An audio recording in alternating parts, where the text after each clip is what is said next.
मांडवगढ़ किला, जिसे मांडव का किला या मांडव दुर्ग भी कहा जाता है, मध्य प्रदेश के धार जिले में स्थित है।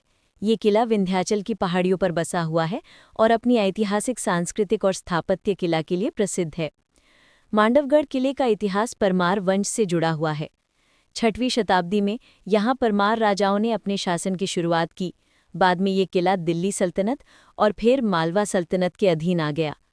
सबसे प्रसिद्ध शासक सुल्तान गयासुद्दीन खिलजी और बाज बहादुर है।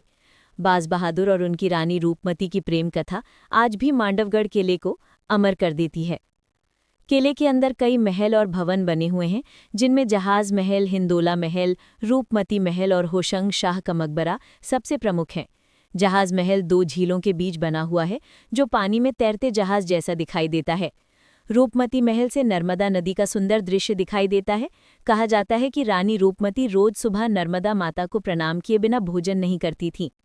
होशंग शाह का मकबरा भारत की पहली संगमरमर की इमारत मानी जाती है और ताजमहल की प्रेरणा का स्रोत भी यही है। मांडवगढ़ की सबसे प्रसिद्ध कहानी है बाज बहादुर और रानी रूपमती की। बाज बहादुर संगीत और कला प्रेमी शासक थे। एक बार उन्होंने रूपमती को नर्मदा तट पर गाते हुए देखा और उनसे प्रेम कर लिया। रूपमती ने शादी की शर्त रखी कि वो नर्मदा माता का दर्शन हर रोज करेंगी। इसी कारण रूपमती महल बनाया गया। लेकिन अकबर के सेनापति आदम खान ने जब मांडवगढ़ पर आक्रमण किया तो बाज बहादुर युद्ध में हार गए।